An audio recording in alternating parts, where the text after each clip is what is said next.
They're still doing the, Kevin's still doing the, there you go. Sorry, we're working on the computers here. Let me go through a quick week ahead, and then I want to go through one announcement before I work through your questions today. As you heard the President announce, tomorrow he will meet with former Presidents Clinton and George W. Bush at the White House to discuss how to enlist the help of the American people in the recovery and building effort going forward in Haiti. On Sunday, the President and First Lady will attend services at a church in Washington, D.C., where the President will deliver remarks. Later in the afternoon, the President will make a stop in Boston for the campaign of Martha Coakley. On Monday, the President and First Lady will participate in a service activity in the Washington, D.C. area. In the evening, the President and First Lady will attend the Let Freedom Ring concert at the Kennedy Center, a musical celebration of Dr. Martin Luther King Jr.'s legacy, where the President will also deliver remarks. On Tuesday, the President will attend meetings here at the White House. On Wednesday, the President will host an event at the White House in honor of National Mentoring Month. On Thursday, the President will meet with a delegation from the U.S. Conference of Mayors at the White House to talk about strengthening the economy and creating jobs in communities large and small across America. And on Friday, the President will travel, as we've previously announced, to Lorain County, Ohio for the next stop on the White House to Main Street tour. During the visit, President Obama will hold a town hall meeting at Lorain County Community College in Elyria with workers, local business leaders, and small business owners about ideas for continuing to grow the economy and put Americans back to work. One more thing before we take questions, I think. Is this not? Robert, the church remarks are at 80? Martin Luther King. How are we doing this? The website, this is the website that is now active for people to donate on behalf of the relief and rebuilding efforts in Haiti that is being coordinated by former President Clinton and former President George W. Bush.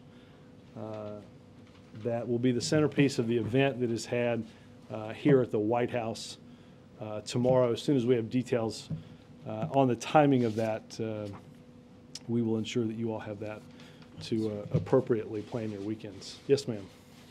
Barney Frank says that if Scott Brown wins on Tuesday, that health care is dead. Do you agree with that? I don't think Scott Brown's going to win on Tuesday. Well, it's looking like you might be wrong. So what are you guys doing to prepare for that eventuality? And what do you think the chances of the health care bill passing are? Well, look, Jennifer, the President has spent a lot of time over the last few days working through the few issues that remained between the House and the Senate to get an agreement that can move this legislation forward.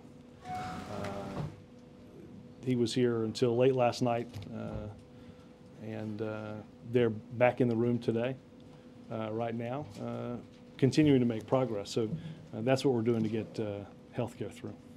But getting a deal is somewhat separate from getting the votes once it goes to the floor Sure. of either the House or the Senate. And that's what this election Sure. could drastically impact. So well, again, we'll have time to talk about what happens next week. Do you think the election on Tuesday is a referendum on the bill? Well, I think one of the reasons the President accepted the invitation of the Coakley campaign to go, I think the President sees a pretty clear distinction between a candidate in Martha Coakley who's going to fight for Massachusetts and a candidate on the other side who feels comfortable fighting for the insurance industry and big banks. Do you think it is in some ways a referendum on the health care bill? No, I think it's a referendum on whose side are you on. A lot of the polling suggests that the problems that Democrats have had in places like New Jersey and Virginia, as well as Massachusetts, is based on public dislike of what they perceive to be the health care plan. You're not getting any traction in places like Massachusetts. Why are you got a candidate who was perceived to be a walkaway winner, who's now in danger of losing. Right. Well, that's why we have elections. That's why we have elections. But we're not on the ballot. There's a campaign that's going on in Massachusetts. We're happy to lend our support. And I think, as you heard the President say yesterday, we're going to get health care done, and we'll be happy to have a campaign on whether you're for the status quo, whether you're for protecting insurance industry profits, whether you're for protecting bank company profits, or whether you're on the side of the American people. We'll be happy to have that. We'll be happy to have that. Clear from polling that people aren't buying that. I mean, do you think the president can go and turn it around? I think the president believes he can be helpful and is happy to accept the invitation. Jeff. Robert, the State Department said today it is issuing a formal diplomatic expression of concern to China about the Google incident. What does the United States need to hear to placate its concerns, and how do you keep this incident from hurting U.S.-China relations? Well, Jeff, as I said yesterday,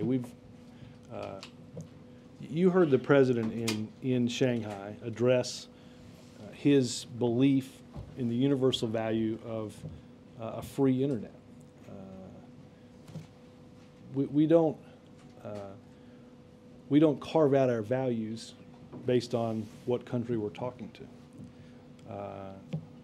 Obviously, as I said yesterday, as the Secretary of State has said previously, we have concern over events that have been written about. We wanted to and needed to hear from Chinese officials about them, and that we supported the efforts of Google to stop censoring their searches in China. I think that's been our posture, and I think that's that appropriately stems from our belief of a free internet. When you said a lot of that yesterday, what I guess my question today is, the Chinese so far have played down these concerns. What are you looking for as a response to this particular diplomatic message? I'm not going to get into specifics. In terms of what you need to hear. Well, an explanation. I think people want to hear. We've been briefed. Others have been briefed on what Google experienced, and as the State Department said, we need to hear from. We need to hear now from the Chinese. Is there a next step that you're discussing once you get some feedback from them? Well, look, I'm not going to get too far into the future on this. Obviously, we're anxious to hear from them, and I think in terms of, Google will keep us apprised on their next steps as it relates to China as well. Jake. Could you share with us how the president feels the relief and rescue efforts are going? I know that he was impatient early on, not understanding why more had not been done. How is he feeling these days about how things are proceeding in Haiti?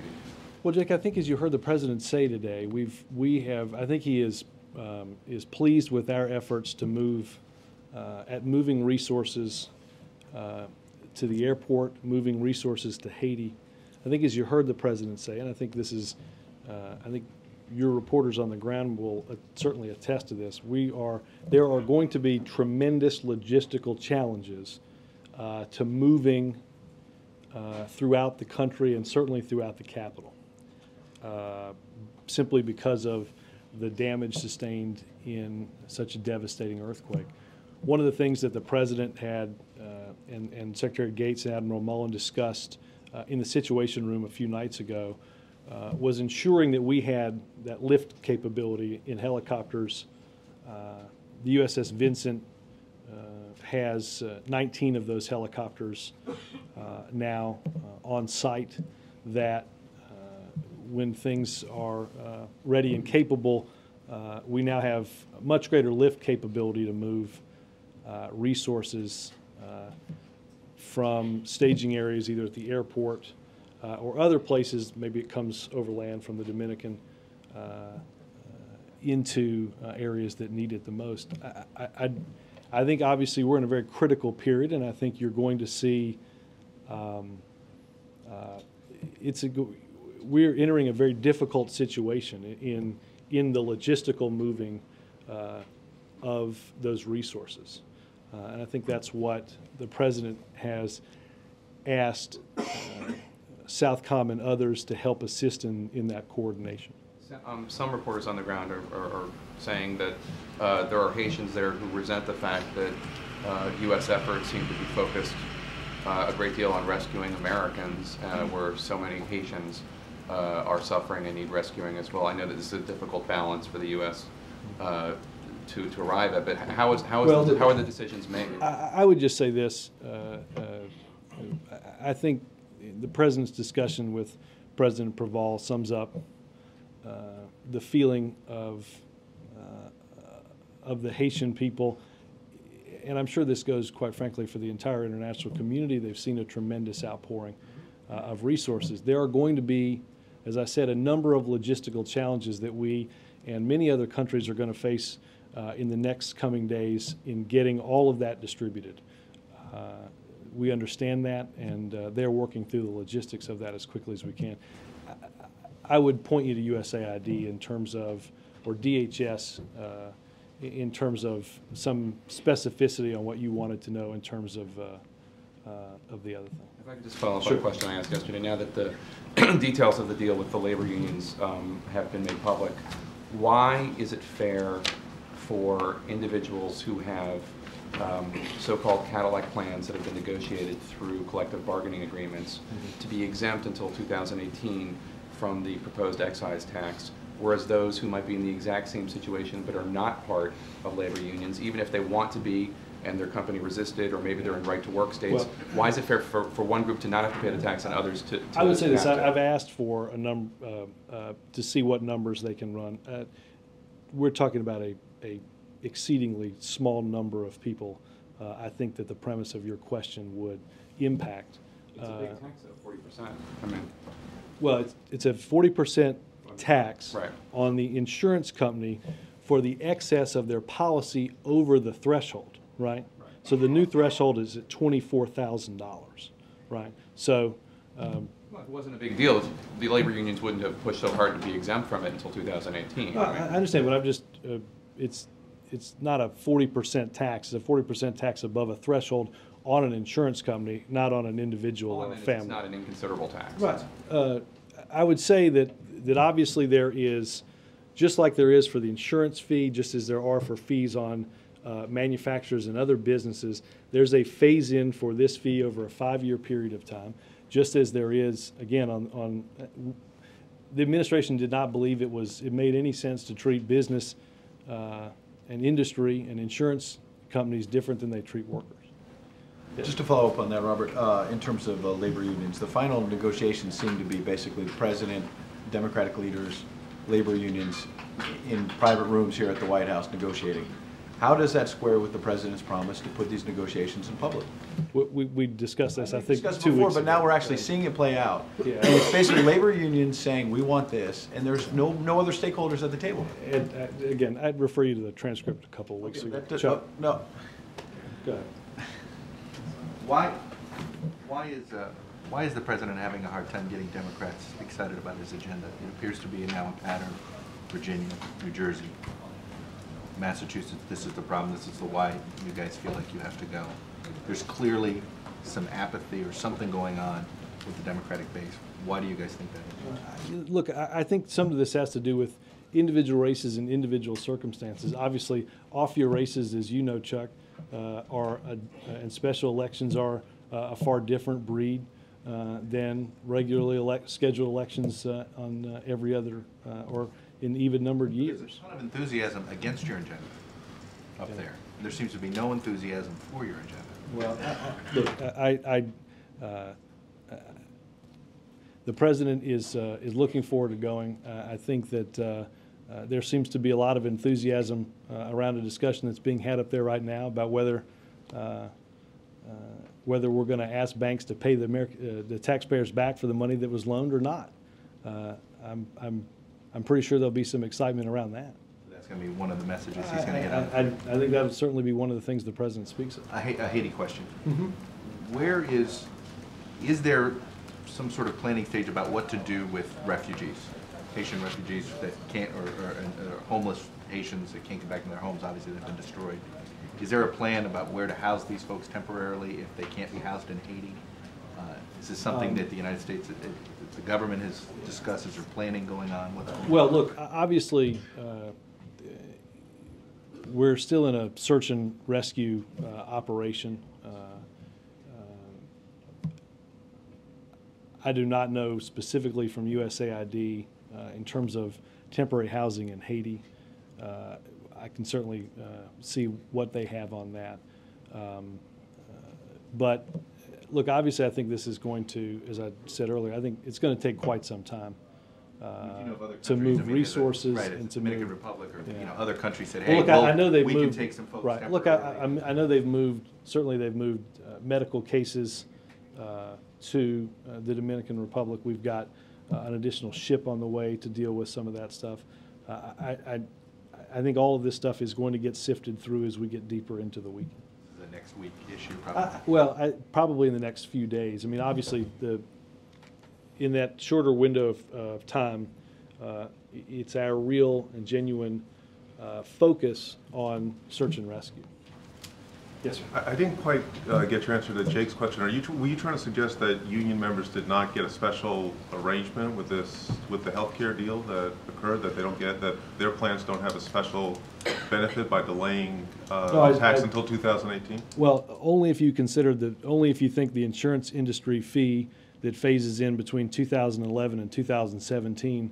I alluded to this yesterday, Keith. There are in a lot of big pieces of legislation, there's a transition period, right, for how things are done, right? There's a fee on medical device manufacturers that is phased in over a 7-year period of time between 2011 and 2018. There's an insurance fee that's phased in on the insurance industry between 2011 and 2017.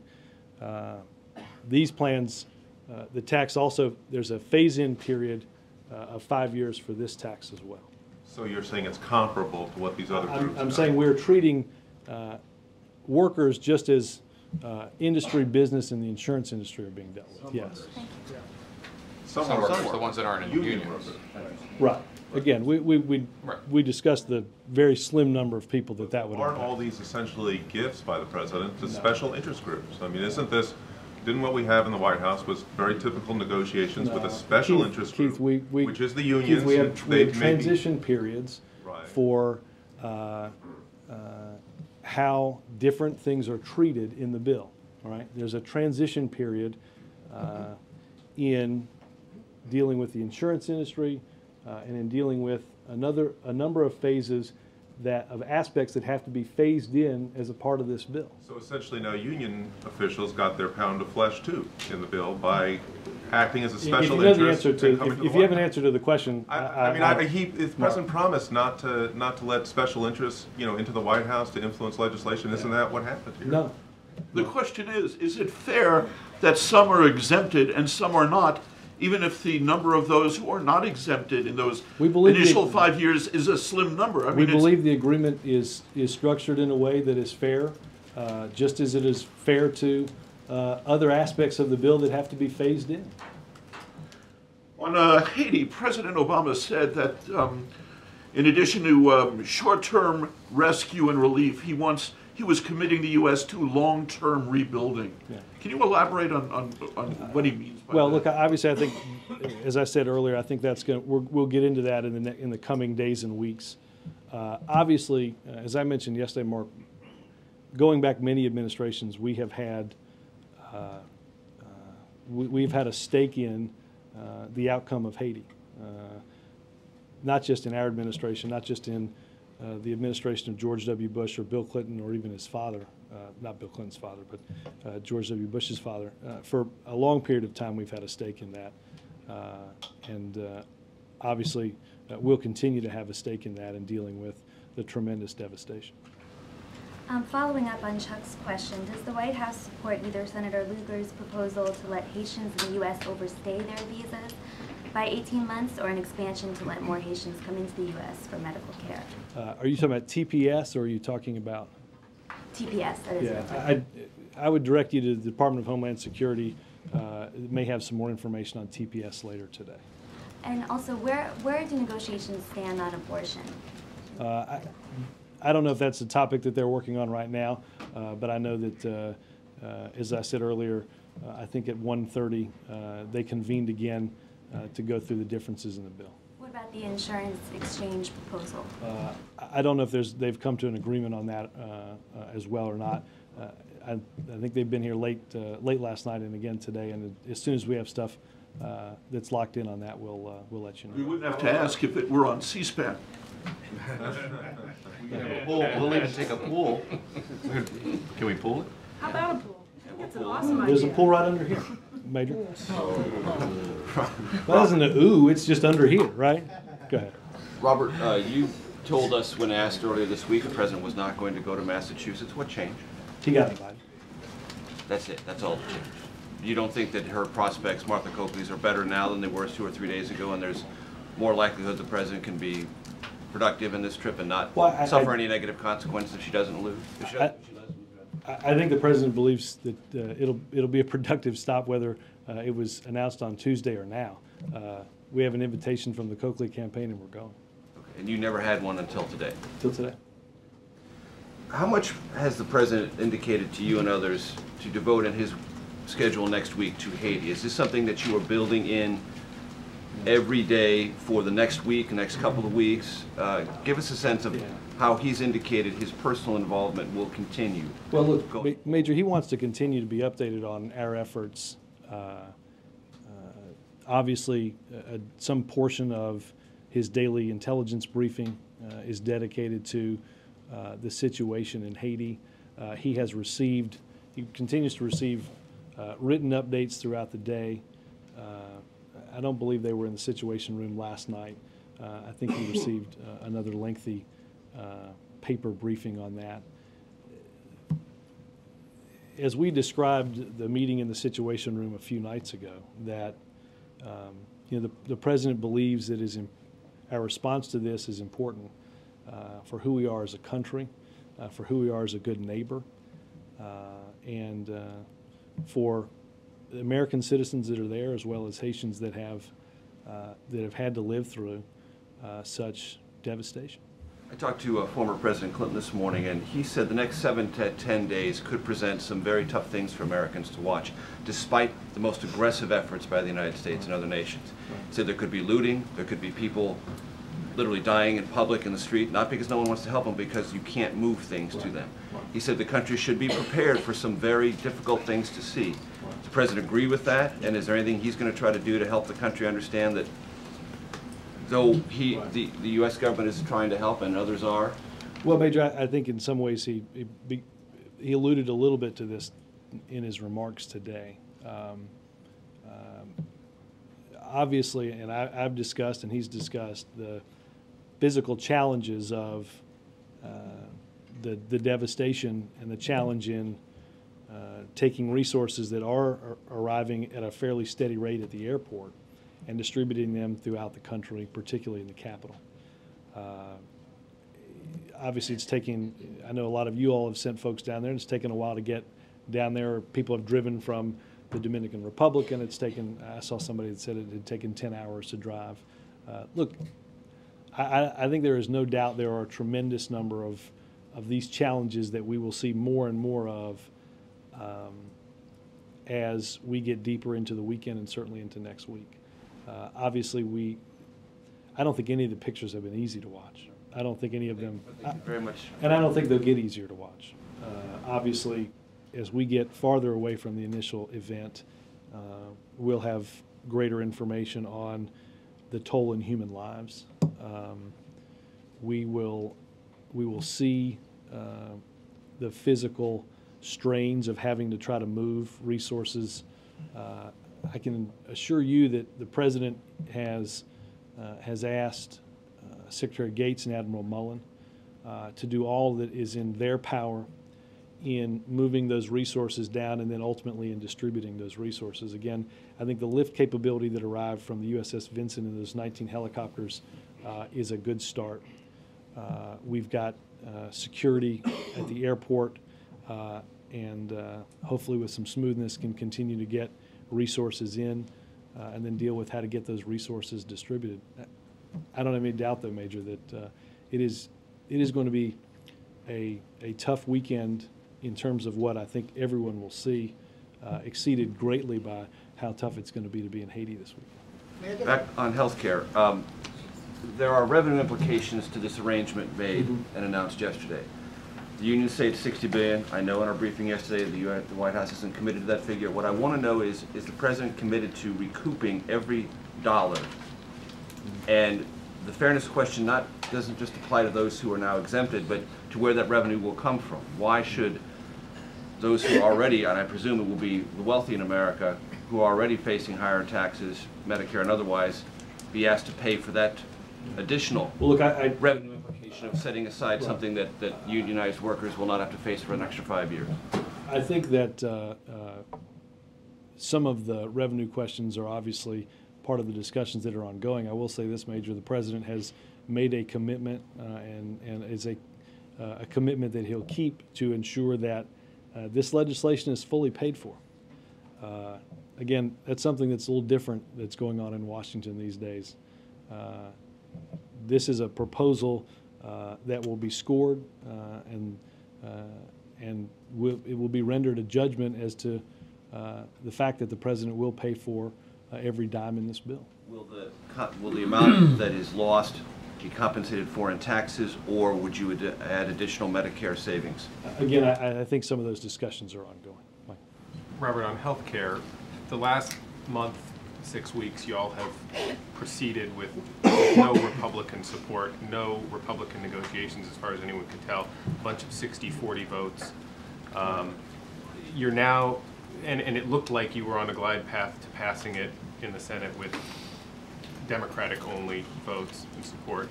You now face the prospect in Massachusetts of possibly needing a Republican vote.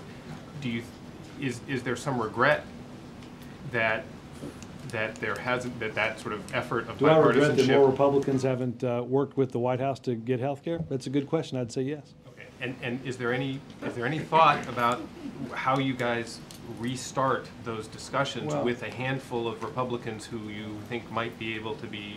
I mean, is there any prospect of that, or? Look, our staffs continue to talk to many staffs in the on the Senate and House side in order to see who's interested in working with us on health care. I think I'll just leave it at that. Two quick timing questions, Robert. Is it still the hope to get the financial stuff in the health care bill over to Congressional Budget Office today so they can store it? I don't know whether it's going to be today or whether it'll be over the weekend or the beginning of next week. But look, obviously, as soon as they get agreement on this, it's our hope to move that as quickly as we can to CBO. Obviously, that is a process that has taken in this a decent amount of time, and we want to ensure that we get that there as quickly as possible. Do you expect these meetings that are still going on today to go on through the weekend? I don't. Honestly, some of that I think depends on how much they come out of in terms of having made progress in this meeting and whether or not additional meetings throughout the weekend are needed. One other timing question. We didn't get a State of the Union date in the week ahead. Is January now out? I can confirm for you the State of the Union will not be next week. Yes, ma'am. Do you think one of the difficulties that you're having in elections that you had in Virginia, also in New Jersey, you seem to be having in Massachusetts, is that your candidates just don't seem to have the fire that the Republican candidates have, the hunger that they have? It'd be better to ask somebody that spent a lot of time watching those elections. You're not spending a lot of time following those elections? I'm not spending a lot of time. I did not spend a lot of time watching those elections, no. Margaret? Thanks. Could you give us a little bit more information about the church stop Sunday and what the remarks, why he's decided to give a speech, what he wants to convey? Well, he's going to talk about the legacy of Martin Luther King Jr. And what it's meant for this country. Obviously, for obvious reasons, I'm not going to give out the name of the church. I just wanted to, if I can just follow up on what Ed and some of the others have been talking about. I know that we can sometimes have an antagonistic relationship, but I don't think that's the desire. He really did say during the campaign that he wasn't. I understand, Margaret, I understand what Ed was trying to do. I answered this question. I think I'm not trying to be antagonistic. Because we don't really feel like it has been answered. Well, I'm not going to add to what I said 2 weeks ago. So the reason I refer to you what I said 2 weeks ago is it would be what I would say to you today. I guess the thing, Robert, is we don't think we're the equivalent of C-SPAN. I mean, you said we've reported the story extensively. Everyone here agrees with that. Right. But that wasn't the standard that we heard in the campaign. The standard was different. The president believes that the standard of people being able to see what's going on, to understand what is being discussed, and the details that are available are Wait a minute, available. He also orders lawmakers and all of you not to leak about the meeting. So how is that? That works. I'd say that's working like a charm. Well, Like, that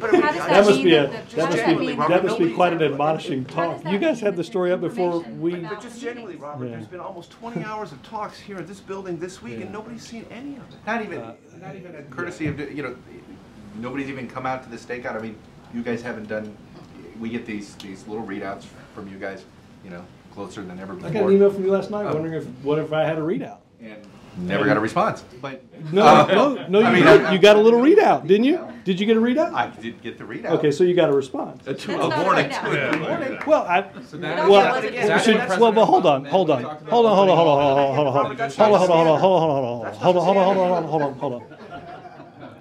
I'm happy to send out a readout of the meeting prior to it ending. If you'd like me to say, no, hold on. I appreciate that you don't want to read out at 2 in the morning. But if the meeting doesn't end until 1:15 or 1:30, I'm happy to. Reed was here till 10:30. He could have sent it out at 10:30. I don't know if that would have been more informative. The issue is what's in it and how much information is being I understand. We did a briefing call on what was in this yesterday. We'll continue to brief you all on what was. No, I understand. Previous negotiations. I feel like I'm a detractor because we've plowed this ground, Major, and if anybody's got a different question, I'm happy to entertain it. Yes, ma'am. Thank you, Robert. I understand. I referred to that a couple weeks ago. Yes, ma'am. I actually have 2 questions. Great. First, there's been several reports this week that discussions within the Pentagon are sort of heating up around don't ask, don't tell. Does the president plan to push for repeal this year in 2010? Obviously, there have been discussions here. There have been discussions in the Pentagon that will continue. We don't have, I don't yet have a timeline out of those discussions, but I know they do continue. And one more thing, the Associated Press reported that the in-house counsel to Admiral Mike Mullen had advised that repeal be delayed by a year. Is the White House comfortable with what appears to be sort of a shot across the bow from the Pentagon? Well, again, I don't believe I don't believe the opinion of one person reflects the opinion of everyone in that building, nor does it reflect the opinion of everybody in this building, particularly the President of the United States. Are you anticipating healthcare meetings over the course of the weekend? Again, Mark asked me that, and I don't know the answer. David, I think it depends on what they come out with today. And also, what time is the President's meeting tomorrow morning? They had not set they were working on logistics for getting the 2 former presidents in, and as soon as we have that, we'll have the 3 of them together. I know the president will speak, and we would ask each of the other 2 to speak as well. Yes, Steve. Back to Haiti. As the president speaks to foreign leaders, is he talking about the long-term security needs that are going to need to be addressed in Haiti, given the kind of the governmental vacuum? And is he prepared for U.S. troops to sort of transition from the rescue relief role to a peacekeeping sort of role, if that would become necessary? Well, obviously, the great devastation that has been felt by the UN that had provided security in many parts of the capital and on the island are something that we're acutely aware of. I know that the security situation was something that was discussed in the Situation Room, and I think they'll continue to tweak that a bit and make sure that we stay on top of that situation. Obviously, that is going to impact to some degree the movement of those resources. So I know that's on everybody's mind here. Robert, I'll come back. Robert, on Haiti, and another question. Is the president, as this is the #1 priority for him, is he looking at a window of possibly going down and assessing how the American contingent has worked in relief, rescue, and humanitarian efforts? Well, obviously, as I said, the president is getting numerous updates throughout the day. April, I can say that the president has no plans to go to Haiti right now. The impact of moving a president into an area like that would only serve to take resources away from the distribution of those resources at the airport that need to get to those people. The president, I think the president believes he's getting timely and accurate information as to that situation now, isn't in need of seeing it firsthand, is asked that we act accordingly in terms of dealing with that devastation and not wanting to pull away those resources. On Tuesday, how high are the stakes?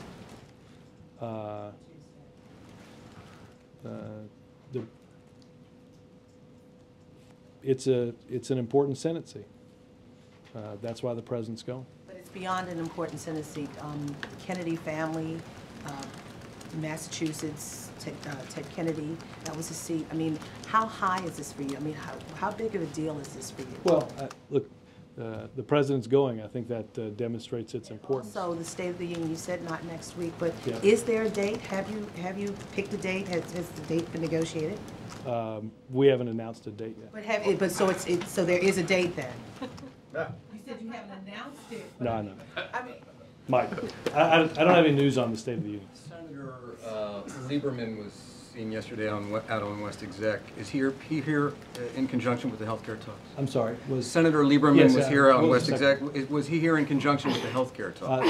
That's my understanding. Yes. He was not included on the list in the readout that you put out last night. I don't think he was. I think there was I'll check with Reed on this. I believe there was a smaller meeting, but I don't think he was in the larger. Is this an effort to keep him in the loop so nobody feels, to coin a phrase, double-crossed in the end if he... I'm not going to buy into that premise. I'm just going to say that obviously we would want to keep members in the loop. Ben Nelson has now written a letter asking that the deal that he got for Nebraska be taken out. What is the president's position on that? I would check. I have not seen that letter. One more question. The president's, well, these are short answers. Say one more question, right? All right. The president's fellow Hawaiian Congressman Abercrombie has desires to run for governor of Hawaii. Has the president spoken with him about delaying his retirement from the House until the health care matter is taken care of? Not that I'm aware of, but I can certainly check with legislative affairs. I've got 17 questions and 2 follow-ups. At least you're starting with honesty is the best policy, right? No, two questions on the president's, on the anniversary next week of the inauguration. First off, in the week ahead, you didn't indicate anything. The president is not doing anything at all publicly to mark the occasion. No. And secondly, behind the scenes, past White Houses and administrations have often had whether cabinet retreats or planning groups to set an agenda for the second year. Is there nothing like that going on? Well, look, I mean, we've had we don't lack for meetings. We've had obviously there've been a series of meetings that have that quite frankly, George, go back into late last year to think through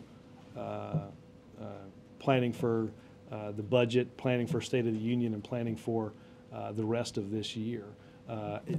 Nothing scheduled in terms of those type of retreats, but suffice to say we've done a number of those meetings. Yes, ma'am. Thank you. 2 questions on IT. All over the French press, we read this morning that President Sarkozy is offering President Obama to do an international conference about Haiti as soon as possible with President Lula and the Canadian Prime Minister. What's the reaction of the White House? And also in Europe... Let me check on whether that came out of the conversation that they had. All over the French press today. And the other thing is, in Europe, people, especially the medias, begin to restrict some of their footage to avoid voyeurism about Haiti, because they think that at one point it's not appropriate. How does the White House feel about that? Because, for instance, a lot of American medias are watched now all over the world. Well, I got my hands full with the American media, so let me. I don't want to comment on Europe. Obviously, we've got a number of people down there helping the media cover what is obviously, I think, the biggest story in the world. We'll continue to assist in making that happen. I don't look. I just to build on the point that Major made, that President Clinton made in that interview. I do think there are going to be, as there always are, but particularly in something as devastating as this, there are going to be some very shocking video, but I know of certainly no effort to restrict that from coming into here. Yes, sir. Turning to the election on Tuesday, in recent statewide elections, it seems like independent voters have turned away from the Democratic Party. It was the case in New Jersey, it was the case in Virginia, and if you look at polls, the internal polls for Massachusetts, it appears to be the case there. Why do you suppose that is? Is it the candidates? Is it the policies of the president? No, because look, we had these discussions at the end of the '09 elections.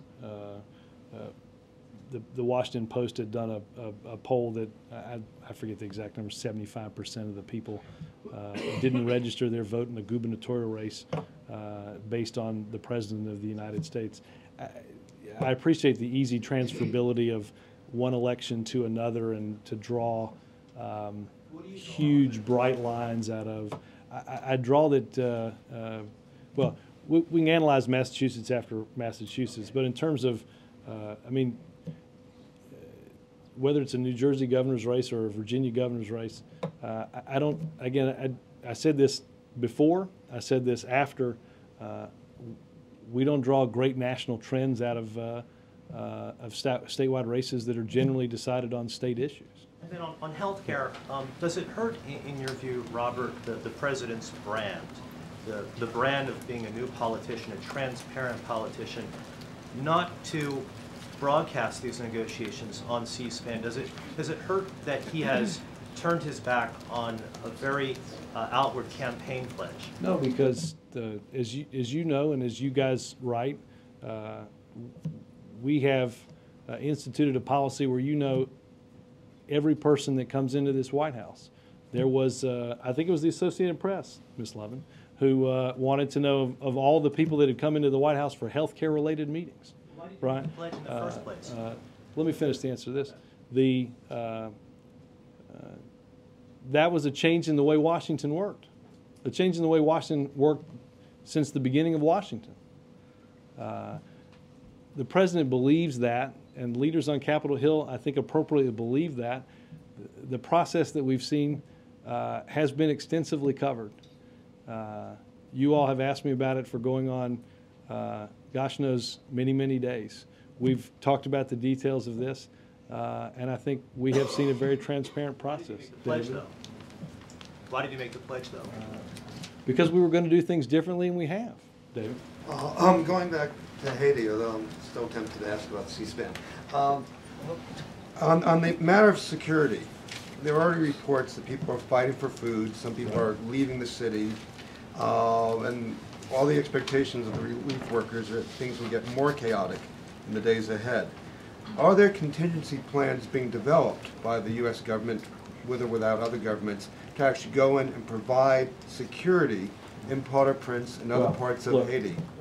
Obviously, what we do and what the international community does is being coordinated with the government of Haiti.